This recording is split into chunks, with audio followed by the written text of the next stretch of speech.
My name is Camille Richardson and I'm 32 years old. The day I called 911 wasn't because of what I saw in that photo, it was because of what I'd been too blind to see for years. But let me start at the beginning, because what happened that Tuesday afternoon exposed a betrayal so deep, it still makes my hands shake when I think about it. The notification pinged while I was in a budget meeting downtown. Ashley, my babysitter for 3 years, had sent a photo of my twins, Jordan and Jada, playing in the living room. I smiled, zooming in to see their faces better. That's when I noticed it. In the background, through the archway leading to my bedroom, I could see someone. A woman. Going through my dresser drawers. I zoomed in further, my heart pounding. The hair, the build, the burgundy blazer I'd helped her pick out last month. My sister. Monica was in my house, in my bedroom, while I was at work. But why? We'd just had Sunday dinner 2 days ago. She had her own key for emergencies, but this wasn't an emergency. My finger hovered over Ashley's number, but something stopped me. Instead, I opened my home security app, the one Monica didn't know I'd installed last month after noticing small things going missing. My jewelry box slightly moved. Documents in my home office rearranged. I'd been telling myself I was paranoid. I wasn't paranoid enough. Monica had always been the golden child. 3 years younger than me, she'd glided through life on charm and our parents' adoration while I worked 2 jobs to put myself through nursing school. Even now, at 29, she worked part-time at a boutique our mother's friend owned, more of a hobby than a career. Meanwhile, I pulled double shifts at the hospital, raising my twins alone after their father walked out when I was 5 months pregnant. Camille's always been the strong one, Mama would say, like it was a compliment. She doesn't need help like Monica does. What she meant was, Camille will survive anything, so we can give everything to Monica. Last Christmas, I'd watched Monica open envelope after envelope from our parents. Cash. Lots of it. For your apartment deposit, baby girl, Daddy had said, kissing her forehead. I'd gotten a sweater. A nice one, sure, but still just a sweater. My twins got savings bonds they couldn't touch for 18 years. I remember Jordan tugging my sleeve. Mama, why does Auntie Monica get so many presents? He was 6, too young to understand favoritism, but old enough to notice the difference. Because Auntie Monica is special, I'd said, hating the bitter taste of those words. What I should have said was the truth, because your mama has always been invisible. That night, Monica had posted 17 Instagram stories flaunting her gifts. Not one mentioned the modest dinner I'd cooked for everyone, or the homemade desserts I'd stayed up until 2 a.m. baking. I'd been saving for 8 years. Every extra shift, every overtime hour, every birthday, and Christmas where I told my kids we'd celebrate small so Mama can buy us a real house someday went into that account. The twins slept in my bedroom because our apartment only had 1 bedroom. I took the pull-out couch. My back ached every morning, but I smiled through it. You're doing too much, my co-worker Brenda would say, watching me pick up another weekend shift. Girl, you need rest. But rest didn't buy down payments. Rest didn't build futures. Rest was a luxury for people whose families helped them. People like Monica who'd borrowed $5,000 from our parents last year for a business venture that never materialized. I'd asked Daddy once, just once, if he could help with childcare costs. Baby, you know Monica's going through a hard time right now, he'd said. Monica's hard time was deciding between 2 vacation destinations. My hard time was choosing between fixing my car's transmission or buying Jordan new shoes because he'd outgrown his old ones. But I never complained. Not out loud. I worked, I saved, I sacrificed. By last summer, I'd finally done it. $200,000. Enough for a down payment on a 3-bedroom house in a good school district. I'd even picked it out, a beautiful brick house with a backyard where my babies could play. I'd told Monica about it over coffee in September. I'm closing in 6 weeks, I'd said, unable to hide my pride. She'd smiled, congratulated me, hugged me tight. You deserve this, sis, she'd whispered. You've worked so hard. Sitting in that conference room, I pulled up the security footage from an hour ago. The timestamp showed 2:47 p.m. Monica had let herself in through the front door. Ashley was in the kitchen with the twins, making them snacks. Monica had walked straight to my bedroom like she owned the place. She knew exactly where to go. My hands trembled as I watched her open my closet, push aside my work scrubs, and reach for the small fireproof safe I kept on the top shelf. She tried the combination. Once. Twice. On the third try, it opened. My birthday backwards. How did she know? Had she watched me? Guessed. She pulled out the folder. The blue folder containing every document for my house closing. The earnest money receipt. The inspection reports. The signed purchase agreement. But most importantly, the power of attorney I'd stupidly, trustingly signed last month. Monica had called me 3 weeks ago in tears. "Sis, I need you to be my emergency contact for this apartment application. You know how Mama and Daddy's credit is. Can you just sign this form saying you'll be my guarantor?" I'd been at work, exhausted, barely read it. Just signed where she pointed and notarized it at the hospital's office. Now I watched her photograph every page with her phone. Every single page. She knew my closing date. She knew my lender's information. She knew everything. The footage showed her smiling as she worked, not the grateful smile of a sister, but the satisfied smirk of someone who'd just won something. She put everything back, almost perfectly. Almost. But I knew my own space. I stepped out of the conference room, my supervisor's voice fading behind me. "Camille, we're not finished." I didn't care. Let them fire me. Some things mattered more than quarterly budgets. I called my mortgage lender first. "Hi, this is Camille Richardson. I need to verify that no changes have been made to my loan application." The woman on the phone tapped her keyboard. "Let me check. Actually, Ms. Richardson, we received some updated documentation this morning from your attorney." My blood ran cold. "What attorney? I don't have an attorney." More typing. "A Ms. Monica Richardson called, said she was representing you due to a medical emergency. She submitted a request to delay closing and transfer preliminary title documentation to her for safekeeping. She had your power of attorney on file, so we—" "That power of attorney is fraudulent," I said, my voice shaking. "I never authorized any of this. I'm calling the police right now."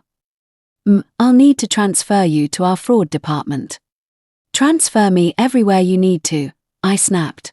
"But understand this. My sister is trying to steal my house. The house I've worked 8 years to afford. And every phone call, every document, every second of this is going on record." I hung up and immediately called my bank. Same story.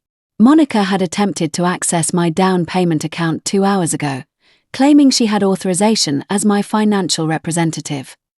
The bank had flagged it as suspicious and declined, but she'd tried. She'd actually tried to take my money. My third call was to Ashley. "Is my sister still there?" "She left about 20 minutes ago. Is everything okay? She said you'd asked her to grab some papers for you." I left work without explanation, drove 15 minutes over the speed limit, and arrived home to find Ashley reading to the twins. Everything looked normal. Perfect. Like my entire world wasn't imploding. I paid Ashley, thanked her calmly, and kissed my babies. "Mama, you're home early." Jada squealed, wrapping her arms around my legs. Jordan looked up from his coloring book. "Did you bring snacks?" "Better," I said, forcing brightness into my voice. "How about we have a movie night? You two pick the movie while Mama makes some calls, okay?" I locked myself in the bathroom and called my parents. Mama answered on the third ring. "Hey baby, what's wrong? You sound stressed." Everything was wrong. But I kept my voice level. "Mama, has Monica said anything to you about my house?" Silence. The kind of silence that confirms your worst fears. "Well," Mama said slowly, "she mentioned you might be having some financial trouble. Said you asked her to help handle some paperwork because work's been overwhelming you." I laughed. Actually laughed. A harsh, broken sound. "Mama, I work overtime by choice. I'm not overwhelmed. Monica is lying to you." "Now Camille, don't be dramatic. Monica's just trying to help." You know how you get, taking on too much, not asking for support. Where is she? I interrupted. Where's Monica right now? She's here, actually. Came by about an hour ago, seemed upset. Said you two had a fight. Put her on the phone. Camille, your tone. Mama, put her on the phone right now, or I'm coming over there, and I promise you won't like what happens next. I heard muffled voices, then Monica's syrupy sweet tone. Hey sis, what's going on? You went through my house today, I said quietly. Too quietly. The kind of quiet that comes before storms. You opened my safe. You photographed my documents. You called my lender pretending to have authorization. You tried to access my bank account. Did I miss anything, or should I keep going? Silence. Then, Camille, I can explain. Explain. You're going to explain how you committed fraud. How you tried to steal the house I've sacrificed everything for. Please, Monica, enlighten me. Her voice changed, losing the sweetness. You don't understand. You have everything. You have your career, your kids, everyone's respect. What do I have? Nothing. I'm almost 30, living in a studio apartment, working a job that barely pays rent. When were you going to help me? When were you going to use some of that money you hoard to help your own sister? The audacity. The sheer audacity of her words made my vision blur. Help you? Monica, our parents have given you thousands. Thousands. While I raised 2 kids alone, worked myself to the bone, went without so my children could have. And you think I owe you? You think my sacrifice belongs to you? You've always been selfish, she hissed. Always acting like you're so much better than everyone. So independent. Maybe if you'd been nicer, more willing to share, I wouldn't have had to. Had to what? Commit fraud. Steal from me. Say it. Monica. Say what you did. I was going to split it with you. The house is too big for you anyway. I was going to suggest we buy it together, make it a family property. But you're too proud, too controlling to ever consider. You lying, I stopped myself, hearing my children's voices in the background. I'm coming over there. Don't you dare leave before I arrive. I arrived at my parents' house with my laptop, a flash drive, and righteous fury. Monica sat on the couch, playing victim perfectly. Tear-stained cheeks. Trembling hands. Daddy stood beside her protectively. Mama hovered nearby, wringing her hands. Camille, baby, let's all calm down, Daddy started. Monica explained everything. She was just trying to help. Help. I opened my laptop. Let me show you how she helped. I pulled up the security footage. We all watched in silence as Monica let herself into my home, went straight to my bedroom, opened my safe, and photographed everything inside. Mama gasped. Monica, what is this?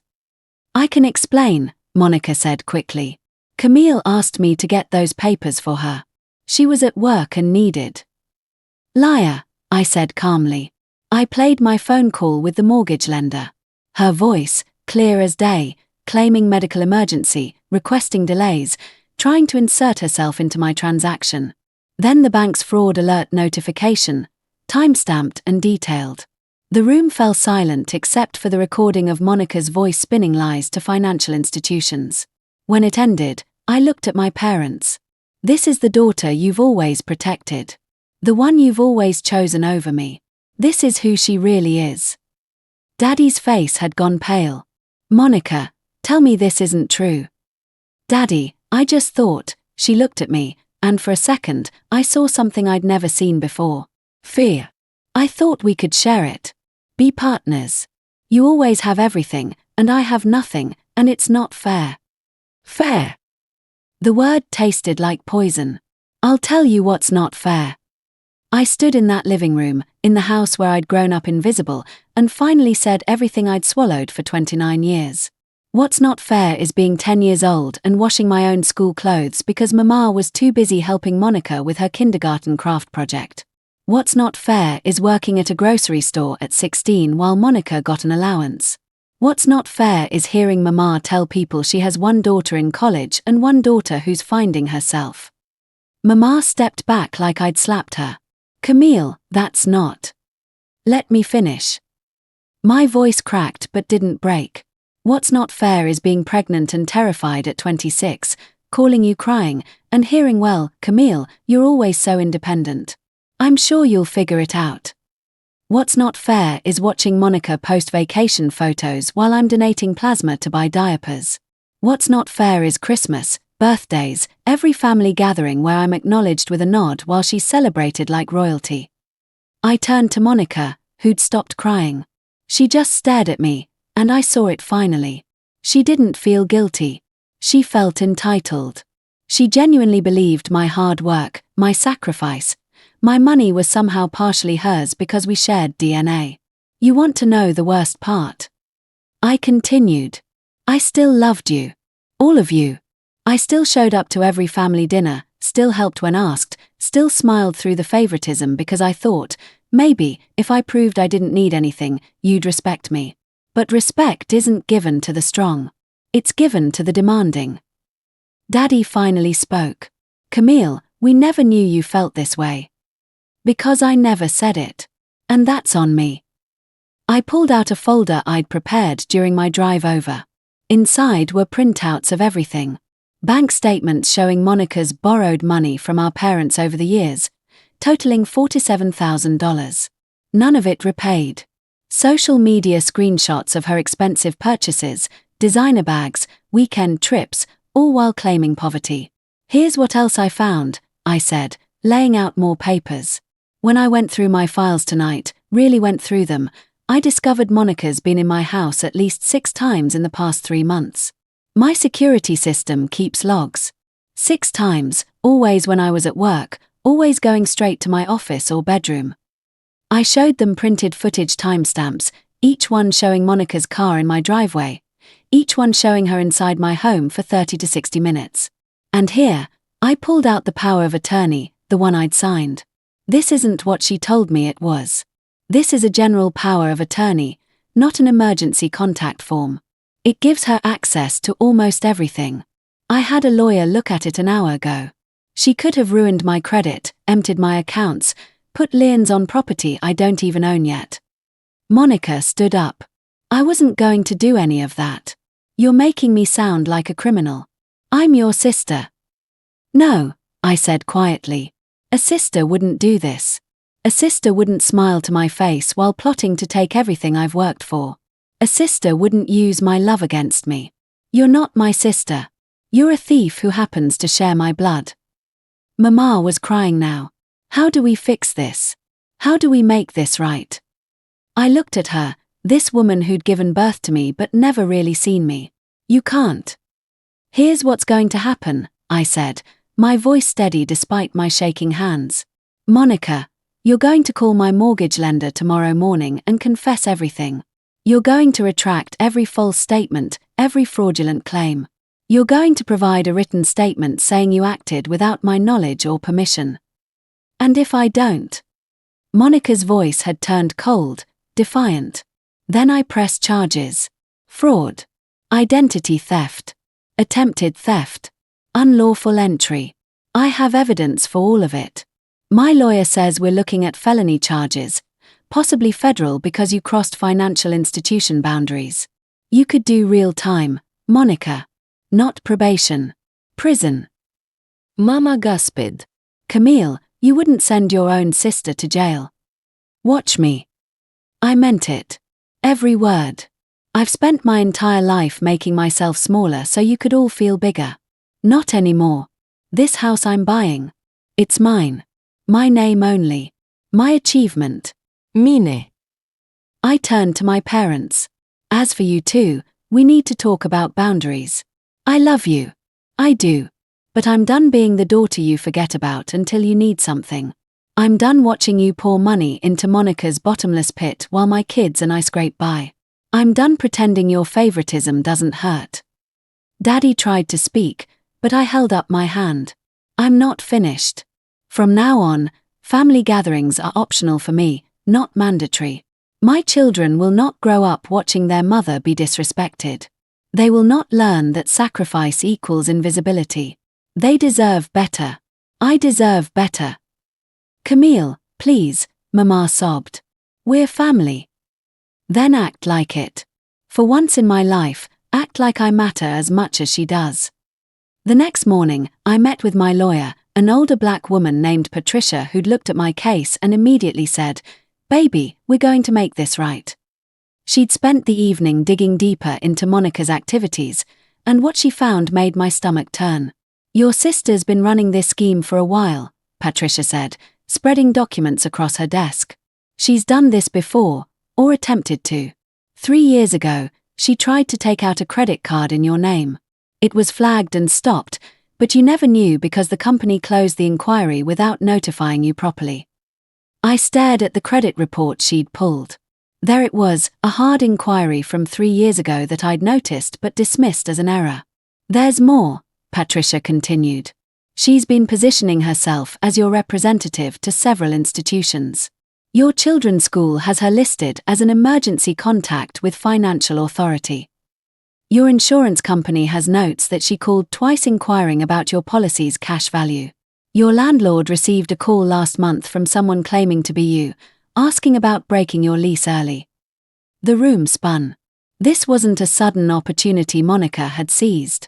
This was calculated. Planned. Long-term. "How long?" I whispered. "How long has she been doing this?" "My investigator thinks since your ex left. She saw you vulnerable, alone, struggling, and she saw opportunity. The question is, did anyone help her?" That question haunted me all day. That night, I got my answer. My phone rang at 11 p.m. Mama's number. I almost didn't answer. "Camille." Her voice was different. Smaller. "I need to tell you something." "What now?" "Monica asked me for your safe combination 6 months ago. She said you'd asked her to get some papers for you, but you'd forgotten to give her the combination. I didn't think anything of it, baby. I just thought you girls were helping each other out, the way sisters should." Mama's voice broke. "I gave it to her. I gave her access to everything, and I didn't tell you because I was afraid you'd be angry that I knew your combination. I sat in my car, in my apartment complex parking lot, and laughed. I laughed until tears ran down my face, until my stomach hurt, until the laughter turned to sobs. Even my mother's guilt was centered on protecting Monica from consequences. She told me last month she was worried about you," Mama continued. "Said you seemed stressed, forgetful. She said she just wanted to help organize your documents, make sure nothing fell through the cracks during your house purchase. She said she was being a good sister. And you believed her." I wanted to believe her. I wanted to believe my daughters loved each other enough to help without keeping score. But I was wrong, wasn't I? I've been wrong about a lot of things. 3 days later, I sat in a room with Monica, both our lawyers, my mortgage lender's legal team, and a representative from the district attorney's office. Monica looked different. Smaller somehow. Less polished. She'd worn a simple dress, no makeup, hair pulled back. The costume of remorse. But I wasn't buying it anymore. The mortgage lender's representative spoke first. "Ms. Monica Richardson has provided a full confession and retraction of all false claims. The district attorney's office has agreed not to press charges if full restitution is made and all affected parties are satisfied with the resolution." "Restitution?" I asked. "What restitution? She didn't actually steal anything because I caught her." Patricia leaned forward. But that's where it gets interesting." Patricia slid a folder across the table. Inside were bank records, transfers, documents I'd never seen. "While investigating your sister's fraud attempt, we discovered she'd been receiving monthly deposits from an account under your name. An account she opened 6 years ago using that stolen credit inquiry. She's been building credit in your name, taking out small loans, paying them back to establish legitimacy. All leading to this, attempting to secure a mortgage modification on your house before you even owned it." The amount took my breath away. Over 6 years, Monica had successfully stolen $38,000 from various schemes involving my identity. Money I'd never missed because it came from places I didn't even know existed. The bank is pursuing full criminal charges, the DA's representative said. Ms. Monica Richardson will plead guilty to identity theft and fraud. In exchange for a lighter sentence, she's agreed to full financial restitution plus damages. She'll serve 2 years probation, perform community service, and have a felony record. I looked at Monica. She looked at her hands. I'm sorry, she whispered. I'm so sorry, Camille. I wanted what you had. The stability. The respect. I didn't know how to earn it, so I tried to take it. That's the difference between us, I said. I earned everything. You tried to steal it. And you're right about one thing, you'll never have what I have, because you don't know what sacrifice means. 6 months later, I stood in my new house, my 3-bedroom brick house with the big backyard. Jordan and Jada ran through the rooms, claiming spaces, laughing, free. The twins had their own rooms. I had my own room, with a real bed, no more pull-out couch destroying my back. My parents helped me move in. We're rebuilding, slowly. Therapy helps. So do boundaries. Monica wasn't there. She wasn't invited. Maybe someday we'll find our way back to something resembling sisterhood. But not today.